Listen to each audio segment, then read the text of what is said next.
পূৰ্ণ কামদেৱত ৰাইজৰ প্ৰতিবাদ বৰলীয়া নদীৰ মথাউৰি নিৰ্মাণত লুণ্ঠনৰ অভিযোগ এফালে কৰোনাৰ কৰাল গ্ৰাস আনফালে জীয়াতো ভুগিছে পাহাৰঘাট চমুখাৰ নৈপৰীয়া জনসাধাৰণে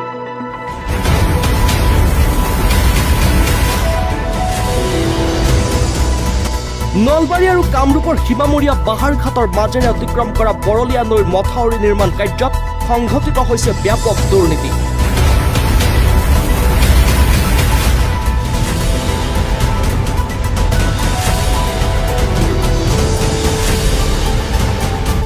বাৰিষাকাল অহাৰ লগে লগে নিজৰ ঘৰ মাটিৰ লগতে পৰিয়ালক হেৰুৱাৰ সংকটত ভুগিছে এই অঞ্চলৰ জনসাধাৰণে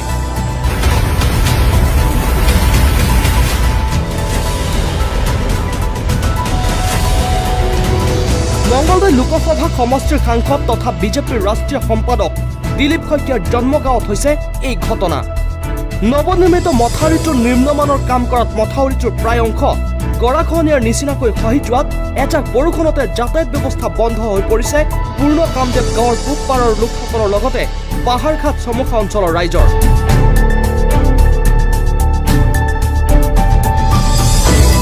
প্ৰায় 1.5 কোটি টকাৰ ব্যয়েৰে নিৰ্মাণ কৰা মথাউৰিটো বিজ্ঞানসন্মতভাৱে নিৰ্মাণ নকৰি নিম্নমানৰ কাম কৰি আঁচনিৰ ধন লুণ্ঠন কৰাৰ অভিযোগ তুলি তীব্ৰ প্ৰতিবাদ সাব্যস্ত কৰে পূৰ্ণ কামদেৱ গাঁৱৰ পূব পাৰৰ স্থানীয় পুৰুষ মহিলাই চমুখা বাহাৰঘাটলৈ বৰলীয়া নৈৰ মথাউৰি আঁচনি মতে সম্পূৰ্ণ কৰক ঠিকাদাৰ আৰু বিভাগীয় বিষয়াৰ লুণ্ঠন ৰাজ নচলিব জলসম্পদ বিভাগ হাই হাই আদি শ্লোগান দি অঞ্চলটোৰ নৈপৰীয়া লোকসকলে কোভিড প্ৰটকল মানি প্ৰতিবাদ সাব্যস্ত কৰে উল্লেখযোগ্য যে নিৰ্মাণ কাৰ্য চলি থকা সময়ত মথাউৰি পৰিদৰ্শনৰ বাবে উচ্চ পৰ্যায়ৰ বিভাগীয় কৰ্তৃপক্ষ কোনোদিনে উপস্থিত নহল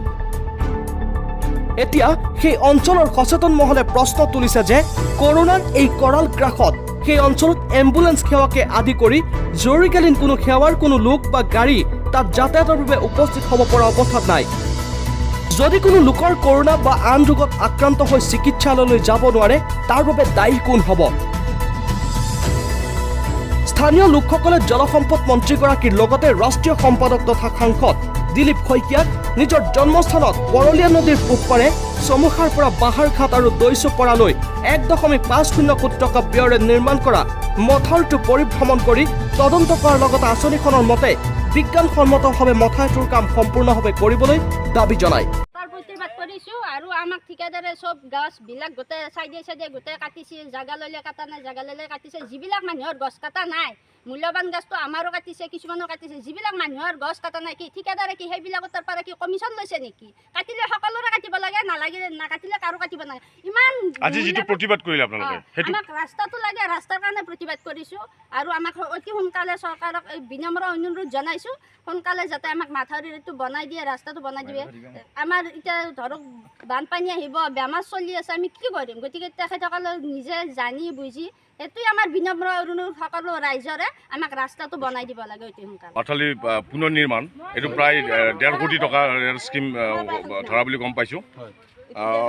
এত কি সম্পূৰ্ণ হৈছে কামটো হোৱা নাই নেকি কাম হোৱা নাই মানে ইয়াত যেতিয়া কাম আৰম্ভ কৰিছে আমি তেতিয়াই কৈছিলো যে যেনেকৈ আপোনালোক চৰকাৰৰ পৰা যেনেকৈ পাৰমিশ্যন আহিছে তেনেকৈ এই মাথাউৰিটো ভালদৰে বনাব কাৰণ আমাৰ যেটো ইটো পাৰে থকা মানুহখিনি মানে ইয়াত যেতিয়া বানপানী হয় ইয়াত একদম মাথাউৰি ওপৰলৈকে পানী আহে গতিকে আমি তেনেকৈ কৈছোঁ যে মাথাউৰিটো ভালদৰে বনাওক যাতে ইয়াত মাথাউৰি ভাঙি আমাৰ ইয়াত এফালে থকা মানুহখিনিয়ে যাতে একো প্ৰব্লেম নহয় গতিকে আমি তেনেকুৱাকৈ আমি আগতে কৈছোঁ কিন্তু যেনেকৈ কৈছোঁ তেনেকৈ কাম নহ'ল অলপ মাটি দিলে যিখিনি মাটি দিছে সেইখিনি প্ৰায় নিলেই বৰখিনি ধুই নিলেই ইতিমধ্যে কিন্তু এতিয়া আকৌ আপোনালোকে যেতিয়া এনেকৈ দেখাব পাৰে তাত এনেকৈ মানে কি মানুহ এতিয়া যাতায়াতৰ একেবাৰে ব্যৱস্থা বহুত জায়গা মথাউৰি থৈ গৈছে বহুত জায়গা মানে ঠায়ে মানে প্ৰায় গোটেইখিনিয়ে ঠায়ে নহয় এতিয়া আপোনালোকে যিমান কিমান দেখাব গোটেইখিনি প্ৰায় ঠায়ে মানে গোটেইখিনিয়ে আৰু তেনেকুৱা হৈছে বা যেটো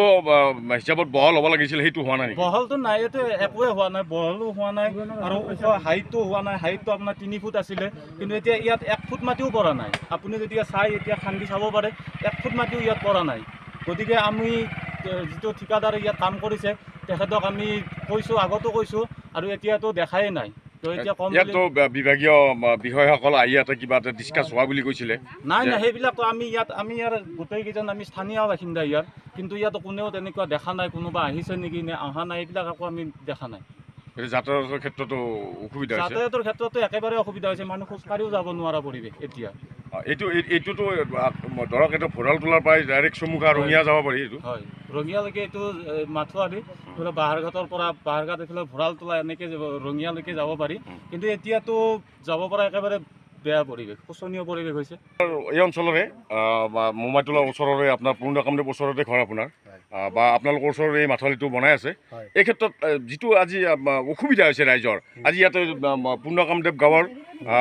আপোনাৰ ৰাষ্ট্ৰীয় সাধাৰণ সম্পাদক তথা মঙলদৈ সমষ্টিৰ আপোনাৰ সংসদ লোকসভা সংসদ দিলীপ শইকীয়াৰ আজি গৃহভূমিত বড়োলেণ্ড নদীৰ পূবপাৰত যিটো আজি প্ৰতিবাদ সাব্যস্ত কৰিছে, এই ক্ষেত্ৰত আপোনাৰ মনোভাৱ বা আপোনাৰ এই ক্ষেত্ৰত প্ৰতিক্ৰিয়া জানিব বিচাৰোঁ।